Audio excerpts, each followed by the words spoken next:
विषय बोले लोग चौथे मध्ये पे गए बोल अद्यापि तत्तुल्य कवेर अभावात वाचन पहिले बोला म्हणजे कट्टा होणार नाही काय पाचव्यामध्ये पूर्वी श्रेष्ठ कवींची मोजदाद करताना करंगळीवर मोजलं कालिदासाला, पण त्यानंतर त्याच्या तोडीचा कोणताही कवीच निर्माण झाला नाही आणि त्यामुळं अनामिका, पुढचं बोट जी अनामिका ती खऱ्या अर्थाने अनामिकाच राहिली. रसिकांच्या हृदयात अढळपद मिळवणारा महाकवी कालिदास. कवी कुलगुरू कालिदासाच्या काव्याबद्दल बोलावं तेवढं थोडंच आहे. अतिशय साधी, सुटसुटीत आणि तरीही आशयघन शब्दरचना हे त्याच्या सगळ्या काव्यांचं ठळक वैशिष्ट्य. उपमा कालिदासस्य अशी उक्ती जरी प्रसिद्ध असली तरी अर्थगौरव आणि पदलालित्य ही सुद्धा त्याच्या काव्याची खास वैशिष्ट्य. काव्याला नटवणाऱ्या उपमा, अर्थांतरन्यास, दृष्टांत अशा अनेक अलंकारांचा वैविध्यपूर्ण आणि चपखल उपयोग करतानाही कालिदास मागे राहत नाही.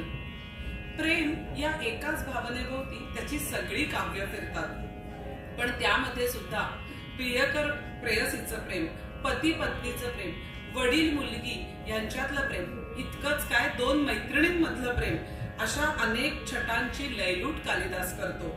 त्याची सर्व काव्य ही शृंगार रसप्रधान असूनही त्याची कुठलीही कविता स्वैरिणी ठरत नाही. कालिदासाची सूक्ष्म निरीक्षण शक्ती त्याच्या काव्यात जागोजागी प्रत्ययाला येते.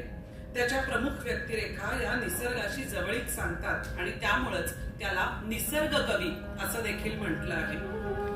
निसर्ग हे कालिदासाच्या शाकुंतलातलं तर एक प्रमुख पात्र आहेच आणि तसंच मेघदूतातही. मेघदूतात तर प्रत्यक्ष पात्र फक्त दोनच, एक यक्ष आणि दुसरा निसर्ग. असं म्हणतात की कालिदासाने फक्त मेघदूत जरी लिहिलं असतं तरी सुद्धा तो कवी कुलगुरूच ठरला असता. अवघ्या 117 श्लोकांचं रसाळ काव्य, जितकं रसाळ तितकंच अर्थगर्भ. एका यक्षानं आपल्यापासून दूर असलेल्या आपल्या पत्नीला मेघाबरोबर निरोप पाठवला. मेघदूताचं कथानक खरं तर एवढंच, एका ओळीचं, पण तेच कालिदासाने पूर्व मेघ आणि उत्तर मेघ अशा स्वरूपात 117 श्लोकात फुलवलं आहे. यक्षराज कुबेराचा एक सेवक होता. आपल्या प्रियेबरोबरच्या नव्या आयुष्याला त्यांनी सुरुवात केली होती आणि कदाचित त्यामुळेच आपल्या कामात त्याची काहीतरी चूक झाली असावी. त्यासाठी त्याला 1 वर्षासाठी हद्दपारीची शिक्षा देण्यात आली आणि ती सुद्धा आपल्या घरापासून म्हणजे अलका नगरीपासून दूर अशा रामगिरीवर राहण्याची. शिक्षेचे 8 महिने आता संपले आहेत आणि आता वर्षाकाळ येऊन ठेपला.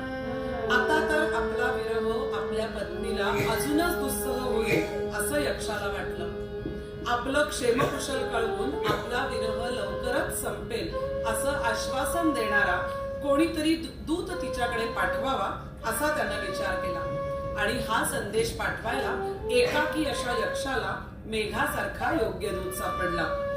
पहिल्यांदा त्यानं रामगिरीपासून अलका नगरीपर्यंतच्या मार्गाचं रसभरीत वर्णन केलं आणि त्यानंतर आपल्या प्रियेला द्यायचा संदेश सांगून तिचं शुभ वर्तमान मला परत येऊन सांग असं म्हणून यक्षानं मेघाची रवानगी केली. हे सगळं काव्य मंदाक्रांता वृत्तात रचून कालिदासानं मोठी सूचकता दाखवली आहे. कारण मंदाक्रांता वृत्ताला स्वतःची अशी पावसाच्या सरींसारखी मनोहर लय आहे. नावाप्रमाणेच या वृत्ताची गती देखील मंद आहे. वर्षाकाळ, प्रवास आणि संकट यांचं वर्णन करताना काव्यात मंदाक्रांता वृत्त वापरावं हा संकेत पाळून कवीनं आपलं साहित्यशास्त्रातलं प्रावीण्यही दाखवलं आहे. रामानं मारुती बरोबर सीतेला जो संदेश पाठवला त्यावरून कवीला हे कथानक सुचलं असावं असं अनेक विद्वानांचं मत आहे आणि त्याचं प्रत्यंतर जागोजागी येतं. अगदी पहिल्याच श्लोकात कालिदास रामगिरीचं वर्णन करतोय. वनवासात सीतेनं याच प्रदेशात वास्तव्य केलं होतं. रामगिरीच्या आसपासचे जलाशय हे सीतेनं स्नान केल्यामुळे पवित्र झाले होते आणि त्यासाठी जनक तनया स्नान पुण्योदक असा सहेतुक उल्लेख कालिदास करतो.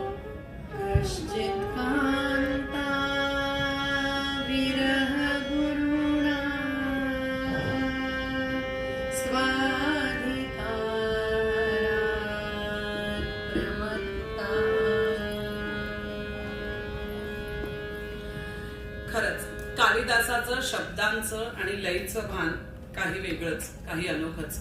वरवर पाहिलं तर जाया, भार्या, पत्नी असा कुठलाही शब्द वापरला असता तरी चाललं असतं, पण कम म्हणजे प्रेम करणं या धातूपासून बनलेला कांता हा शब्द वापरण्यातली कालिदासाची सूचकता बघण्यासारखी आहे. आपल्या कामात काही चूक केल्यामुळं सगळा शक्तिप्रभाव नष्ट होऊन 1 वर्ष रामगिरीवर कंठण्याची शिक्षा कोण्या एका यक्षाला मिळाली. आपल्या प्रिय पत्नीच्या विरहामुळं सैरभैर झालेला यक्ष आपलं मन रमवण्यासाठी निरनिराळ्या आश्रमांमध्ये राहत होता.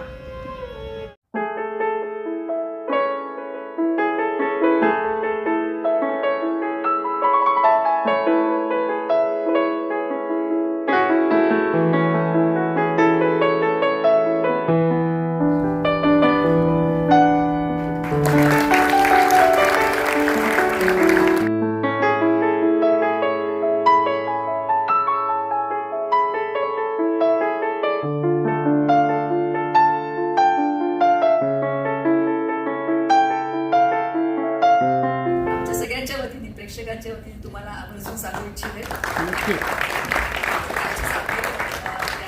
एक धडाडीचे अधिकारी म्हणून खूप वर्षांपासून ओळखते, पण त्यांची ही बाजू मला माहीत नव्हती. एक कलाकार म्हणून असलेली त्यांची बाजू मला काही दिवसांपूर्वीच कळली, ज्यावेळेस 3-4 महिन्यापूर्वी माननीय सांस्कृतिक कार्यमंत्री महोदयांच्या संकल्पनेतून BMC शाळेतल्या 75,000 मुलांसाठी आपण एक चित्रकला स्पर्धा घेतली होती आणि त्या सगळ्या स्पर्धेच्या संयोजनासाठी आम्हाला मॅडमने अतिशय उत्तम असं सहकार्य केलं होतं आणि 75,000 मुलं त्या सगळ्या याच्यात सहभागी झाली होती. त्यानंतर एक सुंदर कार्यक्रम आपण इथे सादर केला होता आपल्या मुलं कट्ट्यावर, म्हणजे खरा जो कट्टा आहे खाली आपल्या आवारात तिथे.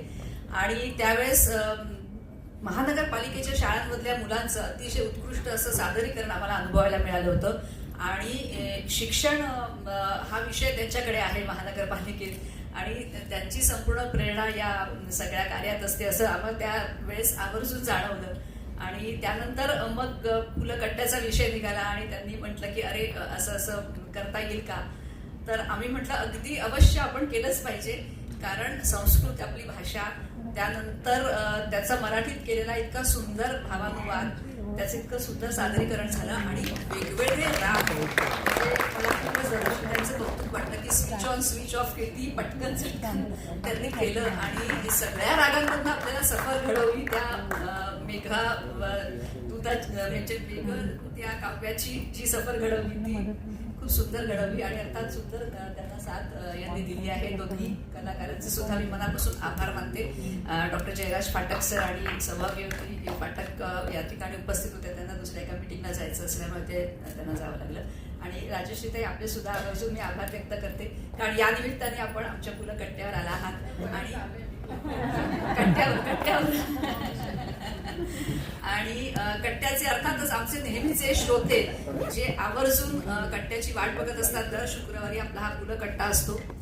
पुढच्या शुक्रवारी सुद्धा आपण अलीकडेच दिवंगत झालेल्या विजयाबाई मेहता यांच्यावर कार्यक्रम सादर करणार आहोत. तर आवर्जून आपण यावं असं मी या निमित्ताने सांगते. आणि प्राचीताई पुन्हा एकदा खूप मनापासून आभार. इतका सुंदर कार्यक्रम आज आणि मेजवानीच दिली असं था 99-2000 में जब हम दोनों संस्कृत विशारद कर रहे थे तिलक महाराष्ट्र विद्यापीठ से BA, सब विशारद मतलब BA कर रहे थे और हमें इतने अच्छे सारे अध्यापक मिले थे कि मेघदूत वैसे तो हमें कोई पढ़ाई के लिए पुस्तक नहीं था, बट इतना अच्छा पढ़ाया गया हमें बाकी सारे विषय कि हमारी बहुत इच्छा जागरूक कर दी कि मेघदूत पढ़ा जाए, बहुत इतना सुंदर है. एंड देन वी थॉट कि लिखना चाहिए उसके ऊपर, कुछ लोगों तक ज़्यादा पहुँचे, फिर वो उसके क्लासिकल रागों में वो बांधे जाए श्लोक, तो अच्छा रहेगा, सबको पसंद आएगा. तो इसीलिए हमने उस टाइम 2000 में लिखा था ये कार्यक्रम. 2-4 श्लोक का कंपोजिशन किया था कुंटे सर ने पहले, तो बाद में हम उनके पास गए और हमने उनको एक कल्पना बताई कि हमें ये पूरा कार्यक्रम करना है, हमने ऐसा ऐसा निवेदन और ये लिखा है. तो उन्होंने बहुत प्यार से बाकी सारे भी जो श्लोक हैं उनको म्यूज़िक अच्छे से दिया, अच्छे से रागों में जो उनमें भाव है श्लोक में उनके अनुसार दिया उन्होंने राग में। तो इस प्रस्तुति के माध्यम से दर्शकों को कौन सा संदेश पहुंचाना चाहते हैं? दर्शकों को संस्कृत के बारे में अगर उनकी भाषा में बताया जाए तो उनको ज़्यादा वो अप्रिशिएट होता है। इसलिए हमने ऐसे कार्यक्रम की योजना की जिसमें श्लोक भी हमने दिखाए स्क्रीन पे, वो गाए भी, उनका मराठी में भी अनुवाद या समझ लो कि जिसको कहते हैं भावानुवाद किया और बताया उनको, और रेखाटन भी, वो चित्र जो थे बीच बीच में, तो एक काव्य जो रहता है उसका हर एक अंग से अध्ययन कर सकते हैं, ऐसा मैसेज हम देना चाहते हैं दर्शकों को। साहित्यिक कार्यक्रम में क्या भूमिका रहती है इसमें? साहित्यिक कार्यक्रम ही है ये, क्योंकि ऐसा नहीं रहता है कि ग्रंथों में सब है। अगर वो ग्रंथ में जो ज्ञान है वो अगर लोगों के बीच जाए तब वो साहित्य कहलाएगा। इसलिए लोगों के बीच जाने के लिए ऐसे कार्यक्रमों की बहुत आवश्यकता है। पुलक कथा जैसे मंच के माध्यम से साहित्य, संस्कृति और कला को बढ़ावा देने की जो पहल की जा रही है, आप किस दृष्टि देखते हैं? मुझे ये बड़ा सराहनीय लगता है, क्योंकि हर एक कलाकार को क्या चाहिए, तो मंच चाहिए, एक अच्छा व्यासपीठ, कोई अच्छे प्रेक्षक जो उनकी कला समझे। तो ये हर शुक्रवार पुलकट्टा ये पूरे free of cost it is available to everyone, और सब लोग आके उसका आनंद ले सकते हैं। तो ये बहुत ही अच्छा उपक्रम है। ऐसे बहुत सारे उपक्रम होने चाहिए, मुंबई के हर एक भाग में होने चाहिए, पर उसमें बहुत मेहनत लगती है। ये जो सांस्कृतिक कार्य मंत्रालय कर रहा है मेहनत, या महाराष्ट्र पुल देशपांडे कला अकादमी कर रही है, हर शुक्रवार कोई ढूंढना, कोई कार्यक्रम इतनी अच्छी तरह से प्रस्तुत करना, ये भी एक बड़ा काम है जो ये पुलकट्टा कर रहा है। तो I am like really thankful to them कि बहुत ही अच्छी तरह से ये उपक्रम ये चला रहे हैं। इस तरह के कार्यक्रम में जैन जी लिखा बात करेंगे, जैन जी बहुत, उन्हें किस तरह से आप प्रेम तो ऐसी आदिम भावना है और अनंत भावना है, तो जेनजी रहेगी, जेनवाई रहेगी, कोई भी जेन रहेगी, तो ये तो प्रेम है जो मैसेज भेजा है यक्ष ने अपनी पत्नी के लिए। तो हर एक कोई भेजता है, माध्यम कोई अलग होगा, किसी का अभी मैसेज होगा, किसी की चिट्ठी होगी, किसी का कोई कबूतर होगा, नहीं तो ये अभी वो क्लाउड है, क्लाउड मैसेंजर। तो सभी के लिए, कोई भी जनरेशन हो, ये रिलेट हो सकता है, क्योंकि प्रेम भावना तो हमेशा रहेगी। अच्छा, अब तक जो लोग नहीं जुड़े हैं उनको जोड़ने के लिए किस तरह से क्या संदेश क्या देंगे आप? हमने तो ये खुद कॉलेज में थे तभी लिखा था, जब हम लोग 20 साल के थे तभी ये कार्यक्रम लिखा था। तो आई थिंक ये अच्छे जो ये है ना हिडन ज्वेल्स बोलते हैं उसको, कि ये अच्छा है, हमें पहुंचना चाहिए। संस्कृत साहित्य जितना ज़्यादा लोगों के पास पहुँचे, उसका आनंद ले, उसकी जो विशेषता है, उसकी जो खूबियाँ है वो जान ले, तो उसका आनंद और ज़्यादा आता है। तो ऐसे बहुत सारे करने चाहिए, अपनी संस्कृति है ये, तो हम अगर नहीं करेंगे तो कौन करेगा। तो इसीलिए हमने ही कॉलेज में, और ऐसे बहुत सारे अभी भी कॉलेज स्टूडेंट्स हैं जो ये कर रहे हैं, तो मुझे लगता है कि पहुँच ही रहे हो और भी पहुँचेंगे।